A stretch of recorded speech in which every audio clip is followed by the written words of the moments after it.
नमस्कार दोस्तों, मैं हिंदी सुता पिंकी उपाध्याय आप सभी का हार्दिक स्वागत एवं अभिनंदन करती हूँ अपने YouTube चैनल हिंदी सुता पिंकी उपाध्याय पर।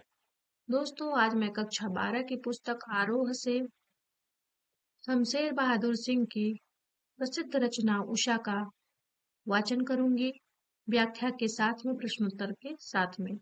इस कविता से बनने वाले जितने भी महत्वपूर्ण प्रश्न होंगे वो सभी हम यही स्पष्ट करते चलेंगे। दोस्तों, आप आइए हमारे साथ में आपको स्पष्ट करते हैं शमशेर बहादुर सिंह का पहले जीवन परिचय। यह पाठ 6 है। इनका शमशेर बहादुर जी का जन्म जो है 13 जनवरी सन 1911 को देहरादून उत्तर प्रदेश उत्तराखंड में हुआ था। अब उत्तराखंड में हुआ था 13 जनवरी 1911 में। तो ये ध्यान रखिएगा, सम मतलब एक एक इनके इनके जो जन्म का समय है, एक एक मतलब शेर 11 साल में ये शेर बन गए थे। ये 11 साल में शेर बन गए थे। तो शमशेर जो बहादुर जी हैं 11 साल में शेर बन गए थे। प्रकाशित रचनाएं देखते हैं तो कुछ कविताएं, कुछ और कविताएं, चुका भी नहीं हूं मैं, इतने पास अपने, बात बोलेगी कल, काल तुमसे होड़ है मेरी। उर्दू हिंदी कोर्स का संपादन किया इन्होंने।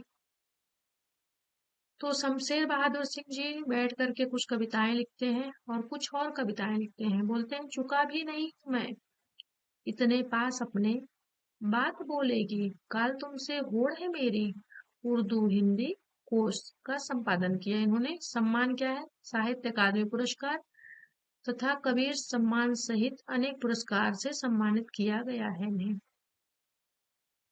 निधन इनका देखते हैं तो निधन जो है 1900 निधन इनका जो है 1993 में अहमदाबाद में हुआ था। आगे देखते हैं हम। तुमने धरती का पद्य पढ़ा है, उसकी सहजता प्राण है। इनका ये बहुत प्रसिद्ध कथन है। तुमने धरती का पद्य पढ़ा है, उसकी सहजता प्राण है। पुनः एक बार देख लेते हैं। तुमने धरती का पद्य पढ़ा है, उसकी सहजता प्राण है। तो इस प्रकार जो है शमशेर बहादुर सिंह जी के ये कथन बहुत ही प्रसिद्ध है। चलिए आगे हम बढ़ते हैं।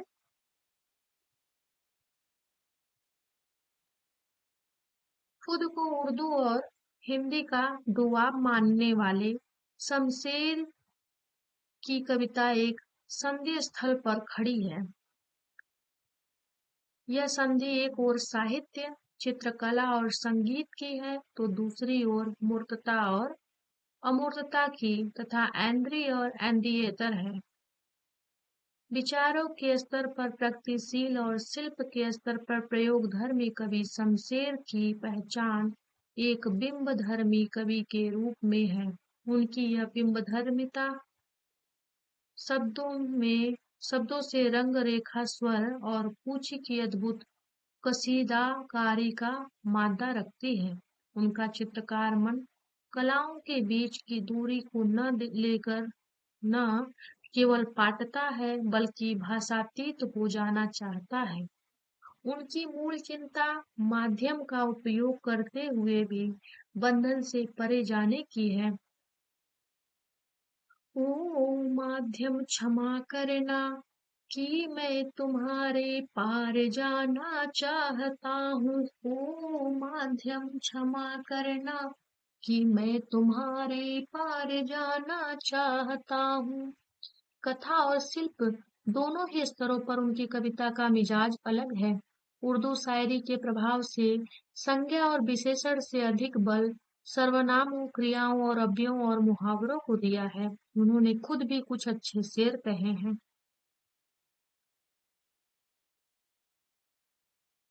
सचेत इंद्रियों का यह कवि जब प्रेम, पीड़ा, संघर्ष और सृजन को गूंथ कर कविता का महल बनाता है तो वह ठोस तो होता ही है, अनुगूंजों से भी भरा होता है। वह पाठक को न केवल पढ़े जाने के लिए आमंत्रित करती है बल्कि सुनने और देखने को भी। तो ये ध्यान रखिएगा, सचेत इंद्रियों का यह कवि, है ना, इंद्रिय के कवि माने जाते हैं ना। सचेत इंद्रियों का यह कवि जब प्रेम पीड़ा संघर्ष और सृजन को गूंथ कर कविता का महल बनाता है, तो वह ठोस तो होता ही है, अनुकुंजों से भी भरा होता है। वह पाठक को न केवल पढ़े जाने के लिए आमंत्रित करती है, बल्कि सुनने और देखने को भी। प्रयोगवादी 1943 से प्रारंभ कविता शिल्प संबंधी बहुत से प्रयोग लेकर आई। नए बिंब, नए प्रतीक, नए उपमान कविता के उपकरण बने। यहाँ तक कि पुराने उपमानों में भी नए अर्थ की चमक भरने का प्रयास प्रयोक्ता कवियों ने किया। अपना पास पड़ोस कविता हिस्सा बना। प्रकृति में होने वाला परिवर्तन मानवीय जीवन चित्र बनकर अभिव्यक्त हुआ। प्रस्तुत कविता उषा सूर्योदय के ठीक पहले के पल पल परिवर्तित प्रकृति का शब्द चित्र है। शमशेर ऐसे बिंबधर्मी कवि हैं जिन्होंने प्रकृति की गति को शब्दों में बांधने का अद्भुत प्रयास किया है। यह कविता भी इसका उदाहरण प्रस्तुत करती है। कवि भोर के आसमान का मूक दृष्टा नहीं है, वह भोर की आसमानी गति को धरती के जीवन भरे हलचल से जोड़ने वाला सृष्टा भी है। इसलिए वह सूर्योदय के साथ एक जीवंत परिवेश की कल्पना करता है जो गांव की सुबह से जुड़ता है। वहां सील है, राख से लिपा हुआ चौका है और स्लेट की कालीमा पर चाक से रंग मलते अदृश्य बच्चों के नन्हे हाथ। यह एक ऐसे दिन की शुरुआत है जहां रंग है, गति है और भविष्य की उजास है और है हर कालिमा को चीर कर आने का एहसास कराती उषा। आइए कविता की तरफ बढ़ते हैं। कविता है उषा।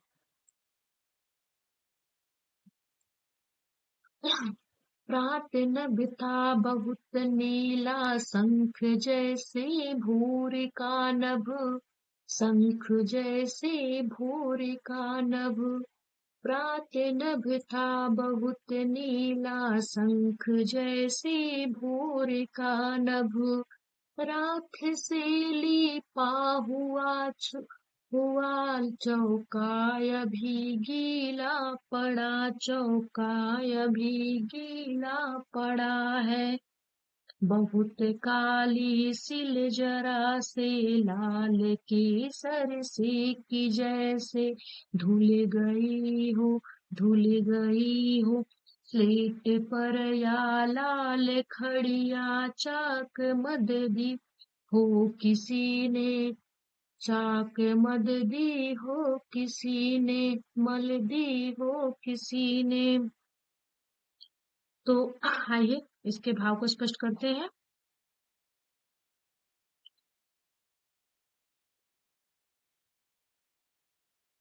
कवि जो है अपनी कल्पना के द्वारा कह रहा है कि उषा प्रात नभ था बहुत नीला, शंख जैसे भोर का नभ। तो कवि अपनी कल्पना के द्वारा बताता है कि गांव में सूर्योदय से पहले का आकाश शंख के समान बहुत नीला दिखाई दे रहा है। भोर अर्थात सूर्योदय से पहले आकाश ऐसा दिखाई दे रहा है जैसे किसी ने राख से चौका अभी अभी लिया है और अभी तक सूखा नहीं। कवि कहता है कि जैसे सूर्य की उदित होती हुई लालिमा काली सील पर गिरती है तो ऐसा लगता है कि उसकी सारी कालिमा धुल गई हो। कवि कहता है जैसे जैसे जैसे सूर्य की किरणें पृथ्वी पर गिरती हैं तो ऐसा प्रतीत होता है जैसे किसी नन्हे नन्हे अदृश्य हाथों ने स्लेट की कालिमा पर चाक से रंग भर दिया हो। आगे देखते हैं। नील जल में या किसी की गौर झिलमिल देह जैसे हिल रही हो, हिल रही हो, हिल रही हो, हिल रही हो, हिल रही हो। जादू टूटता है इस उषा का अब, सूर्योदय हो रहा है, सूर्योदय हो रहा है। तो आइए हम इनके भाव को देख लेते हैं। इस कविता में जो है कवि बताता है कि सूर्य की उदित किरणें नीले जल में गिरने पर ऐसा प्रतीत होता है जैसे कोई गौरे वर्ण की सुंदर अप्सरा नृत्य कर रही हो। नीले जल में या किसी की गौर झिलमिल देह जैसे हिल रही हो। तो कवि कहते हैं कि सूर्य की उदित किरणें नीचे जल में गिरने पर ऐसा प्रतीत हो रहा है जैसे कोई गौर वर्ण की अब सुंदर अप्सरा नृत्य कर रही हो। इस तरह से उषा अर्थात सुबह का जो जादू है, सूर्य के उदय होने पर वह धीरे धीरे कम होने लगा है। अर्थात कि सूर्य उदय हो गया है और उसने अपना संपूर्ण पृथ्वी पर अपना साम्राज्य स्थापित कर लिया है।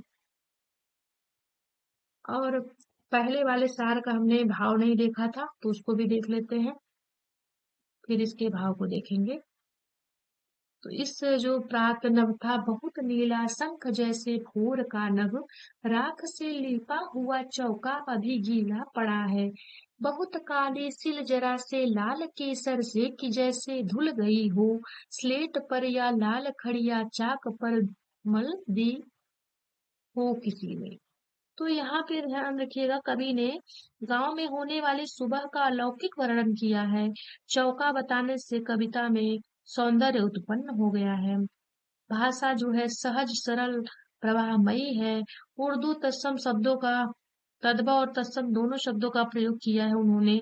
और प्रात नभ था बहुत नीला शंख जैसे, तो जैसा है ना सम सा से सी सम समता समानता, तो जैसे यहाँ उपमा है ना, उपमेय में उपमान का भेद रहित आरोप हो रहा है, तो नहीं, यहाँ उपमेय में उपमान की तुलना की जा रही है। यहाँ शंख जैसा है ना, तो उपमेय में उपमान की तुलना की जा रही है, तो यहाँ उपमा अलंकार हो जाएगा। और अनुप्रास अलंकार भी देखने को मिल रहा है, ये ध्यान रखिएगा। जरा शब्द जो है उर्दू का शब्द है, यहाँ पे प्रात शब्द जो है तत्सम शब्द है, जरा शब्द जो है उर्दू है। तो प्रात शब्द है, नभ है, ये शब्द जो है तत्सम प्रधान है। और जरा शब्द उर्दू है, खड़िया शब्द तद्भव शब्द है, स्लेट शब्द तो ये विदेशी है ना, आगत शब्द है। और देखते हैं, नील जल में या किसी की गौर झिलमिल देह, तो इसके भाव को देख लेते हैं।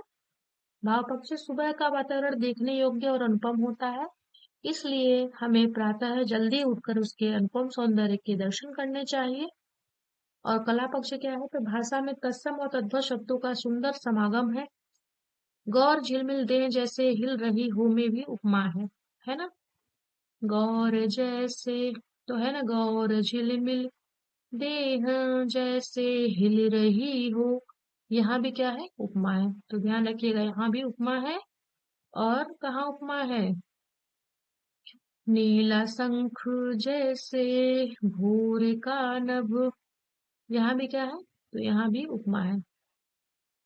ध्यान रखिएगा, दो जगह उपमा मिला है। और प्रातः जल्दी उठकर प्राकृतिक सौंदर्य के दर्शन करने हेतु कवि हमें प्रेरित कर रहा है। तो आइए हम इससे संबंधित कुछ प्रश्नोत्तर भी देख लेते हैं। कविता के किन उपमानों को देखकर यह कहा जा सकता है कि उषा कविता गांव की सुबह का गतिशील शब्द चित्र है। तो कविता के राख से लिए हुए चौके का गीला होना, काली सील, डाक खड़िया, चाक का मलना और गौर झिलमिल देह का हिलना उपमानों को देख करके हम कह सकते हैं कि उषा कविता गांव की सुबह का गतिशील चित्र है ना। भोर का नभ राख से लिपा हुआ चौका अभी गीला पड़ा है, इसमें जो है नई कविता में कोष्टक विराम चिन्हों और पंक्तियों के बीच का स्थान भी कविता को अर्थ देता है। उपयुक्त पंक्तियों में कोष्टक में कविता में क्या विशेष अर्थ पैदा होता, अभी गीला पड़ा है ना। तो ये ध्यान रखिएगा कि उपयुक्त पंक्तियों में कोष्टक से कविता में यह अर्थ विशेष अर्थ में प्रकट हुआ है कि चौका राख से लिया गया था, वह अभी तक सूखा नहीं है, अर्थात उसे अभी अभी लिया गया है। यदि अभी गीला पड़ा है, वह यह बात कोष्टक में नहीं बताई जाती तो हम यह अनुमान नहीं लगा सकते थे कि चौका राख से लिपा गया है। उसे कब लिपा गया था, कोष्टक में बात लिखने में यह विशेषता पैदा हो गई कि चौका अभी अभी लिपा गया है, तो यहाँ विशेषण भी है। नई कविता में कोष्टक विराम चिन्हों, ये तो स्पष्ट हो गया। आगे देख लेते हैं हम।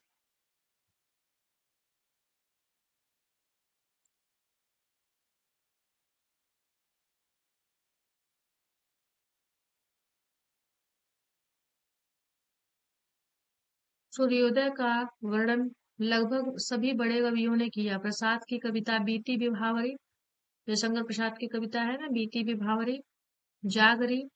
आगे की कविता बावरा अहेरी की पंक्तियां आगे बॉक्स में दी गई हैं। उषा कविता के समानांतर इन कविताओं को पढ़ते हुए नीचे दिए गए बिंदुओं पर तीनों कविताओं का विश्लेषण कीजिए और बताएं कौन सी कविता आपको ज्यादा अच्छी लगती है, क्यों।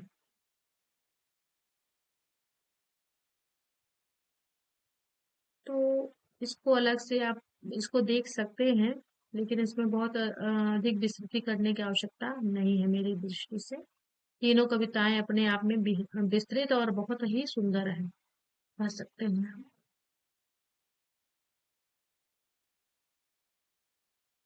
बीती विभावरी जागरी, अंबर पन घट में डूबो रही, तारा घट उषा नागरी।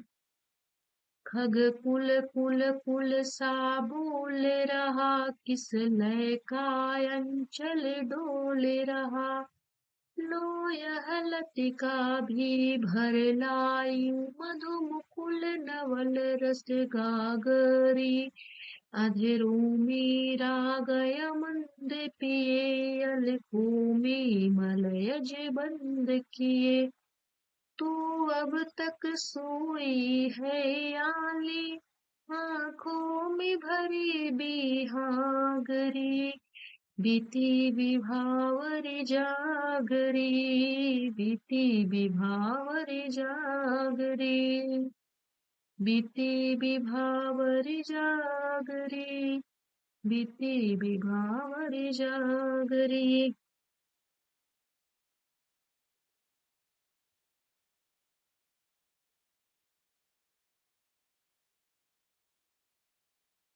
कवि शमशेर बहादुर सिंह ने उषा कविता में सूर्योदय से पूर्व के नभ के सौंदर्य का वर्णन करने के लिए आकाश को संग, सूर्योदय से पूर्व के आकाश को राख से लीपा हुआ चौका, पूरे उदय होते हुए सूर्य के सौंदर्य को लाल केसर से धुली हुई सील या खड़िया चाक से मली स्लेट के समान उपमान प्रयोग कर कविता को अत्यंत प्रभावकारी बना दिया। योग कर इसी कविता के समानांतर दी गई प्रसाद जी की कविता बीती विभावरी जागरी में कवि ने रात्रि का मानवीकरण किया है। इसमें जो है रात्रि का मानवीकरण किया गया है। आकाश रूपी पनघट में तारा रूपी घड़ा भरती रात्रि रूपी नागरी, नगर की स्त्री में नगर की स्त्री में किया है। सूर्योदय होने का अत्यंत सुंदर वर्णन, पक्षियों का चहचहाना, कलियों का खिलना, लताओं का फूलों में लताओं का फूलों से भरना, सभी स्थितियों का मनोहरकारी मानवीकरण कविता में द्रष्टव्य है। कवि सच्चिदानंद हीरानंद वात्स्यायन की कविता बावरा अहेरी में कवि ने भोर को बावरा अहेरी का अत्यंत सुंदर मानवीकरण रूप देकर सूर्योदय के बाद के परिवेश का अत्यंत सुंदर वर्णन किया है। चारों ओर के शोरगुल का सजीव वर्णन अत्यंत मनोहारी है। आइए देख लेते हैं हम क्या है।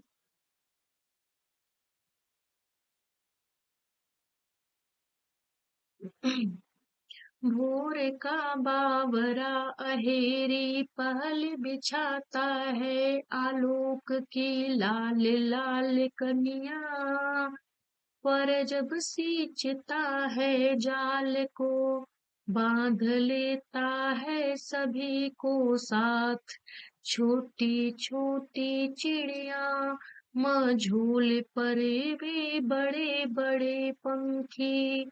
डैनों वाले डील वाले डोल के बेडौल, उड़ने जहाज कलश त्रिशूल वाली, मंदिर शिखर से भी तार घर की नाटी मोटी चिपटी घोल। गोल भुस्वाली उपयोग सुंदरी, बेपनाह काया को, गोधूलि की धूल को, मूटरों के धुएं को भी, पार्क के किनारे पुष्पिताग्र करड़ी खार की, आलोक खचित तन्वी रूप रेखा को, और दूर कचरा जलाने वाली कल की उदंड चिमनियों को, जो धुआं जो उगलती है, मानो उसी मात्र से अहेरी को हरा देगी। तो ये सच्चिदानंद हीरानंद वात्स्यायन की प्रसिद्ध कविता बावरा अहेरी से पंक्तियां हैं। तीनों कविताएं वातावरण के सौंदर्य का सजीव चित्रण उपस्थित करती हैं। शमशेर बहादुर सिंह की कविता में सूर्योदय होते ही सौंदर्य का चित्रण है, तो जयशंकर प्रसाद की कविता ज्ञ की कविता में सूर्योदय के बाद के वातावरण का सजीव चित्रण दिखाई देता है। तीनों कविताएं जो है जो कविताओं में कवि शमशेर बहादुर सिंह की कविता अत्यंत संक्षिप्त, सरल तथा प्रभावमयी है, क्योंकि कवि ने नवीन उपमानों के प्रयोग द्वारा नवीन प्रयोग किए हैं, जो अत्यंत सटीक और मनोहारी है। शमशेर बहादुर सिंह की कविता में गेयता, चित्रात्मकता, नवीनता, सरलता, संक्षिप्तता, सारगर्भिता भी है। तो इस प्रकार दोनों कवियों की भी रचनाएं अत्यंत महत्वपूर्ण है। अज्ञेय जी की भी ले लीजिए, प्रसाद जी की भी। तो हम तीनों लोगों की रचनाओं को कह सकते हैं कि ये तीनों रचनाएं अत्यंत महत्वपूर्ण है। दोस्तों, इसी के साथ में हम अगली रचना के साथ पुनः मिलेंगे।